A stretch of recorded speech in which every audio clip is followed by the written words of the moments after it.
Paneme juurde ka. 3 minutit lisaks. Aitäh! Päris hea on siin saalis kuulata ilusat muinasjuttu, mida härra Reinaas Eesti 200-st räägib siin. Eesti on iseseisev, sõltumatu, demokraatlik vabariik, kus riigivõimu kõrgemaks kandjaks on rahvas ja Eesti iseseisvuse sõltumatus on aegumatu ning võõrandamatu. Arvestades seda, et hea Marek on väga hea põhiseaduse spets, nagu me oleme oma suitsuruumis seda vahel rääkinud, siis ütlen, et mitte ta ei ole põhiseaduse spets, aga ta on muinasjutu vestmise spets. Räägib siin, et iseseisev Eesti ja kõik seda, mis tuleb siin. Ja siis ühel hetkel läheb väga peenelt üle ja väga lihtsalt üle sellele, et me peame Euroopa Liidu õiguse üle võtma, määrus on otsekohalduv, direktiivi võtab siin ELAK üle, et täiesti uskumatu. Ja kui ma julgesin siin, tuua võrdluse endise NSV Liidu ja Eesti NSV vahelise õiguste kohaldamise üle, mis minu hinnangul on absoluutselt sarnane ka Brüsseli poolt saadetud õigusaktide ja direktiivide ja määrustega, siis väga hea kolleeg Peeter Tali teeb mulle märkuse, ütleb, et oih, et selliste sõnumite rääkimine ja kritiseerimine on väga pahatahtlik ja nii edasi.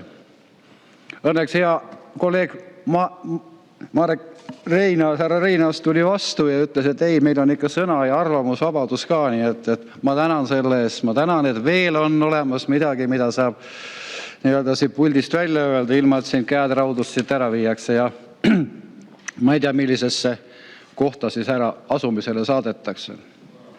Aga tegelikult on asi ikkagi jõle hull küll. Sest tegelikult on meie iseseisvus kaaperdatud ära sellise institutsiooni kaudu, nagu on Euroopa Liidu asjade komisjon ehk siis seesama ELAK. Nimelt on see ELAK selline komisjon, alaline komisjon, millel on siis Riigikogus Euroopa Liidu küsimuses otsustav ja koordineeriv roll. Ja hämmastav on see tegelikult, et seesama ELAK nende direktiivide heakskiitmisel ja valitsusele loa andmiseks langetab otsused ainult 17 parlamendiliiget. Samas on need üliolulised küsimused, kus tegelikult peaksid seda küsimust arutama 101 Riigikogu liiget, mitte ainult 17. Ehk siis sisuliselt on tegemist jutumärkides tagauksega, millega on võetud parlamendi täiskogult võimalus kaasa rääkida Eesti tulevikku kujundavatest ja määravatest olulistest küsimustes. Ja mis on veelgi olulisem, ütleks niimoodi, et ELAK-is toimunud istungitel arutatu hoitakse ja jäävad avalikkuse ees tihtipeale avalikustamata. Sellepärast, et nii on ju lihtsam, keegi ei hakka protesteerima. Ma toon lihtsa näite. ELAK andis siin volitused valitsusele asuda, Euroopa Komisjon asub Eesti ees pidama läbirääkimisi WHO-ga tulevikus saabuvad pandeemiate osas. Ehk siis sellesama kurikuulsa pandeemialeppe osas, millega sisuliselt oleks loovutatud kogu võim WHO-le, sest nende poolt antud aktid olid ülimuslikumad kui meie põhiseadus. Ja nüüd me oleme jälle samas olukorras. Tuleb jälle mingisugune määrus siia ja me peame üle võtma ja tohutud sanktsioonid on siin trahvide näol. Ma küsin, kas me oleme ikkagi iseseisev riik? Ei ole ju. Kui me ei saa rääkida kaasa olulistes küsimustes, mis määravad Eesti tulevikku. Ei ole.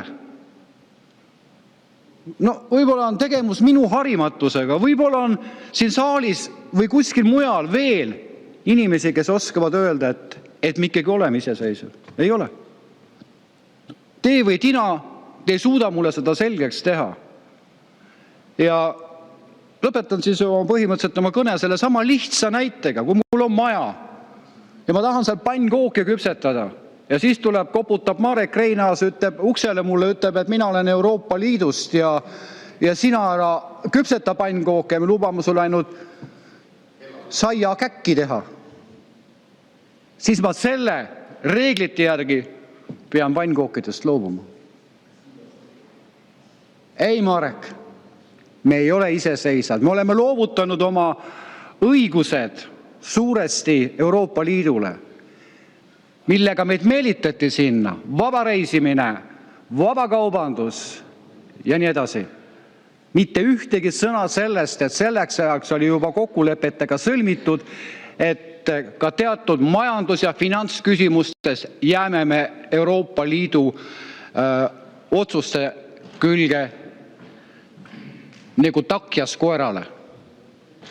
Me ei ole iseseisvad ja sellepärast ei saa seda eelnõu toetada, tuleb tagasi lükata. Ma tänan.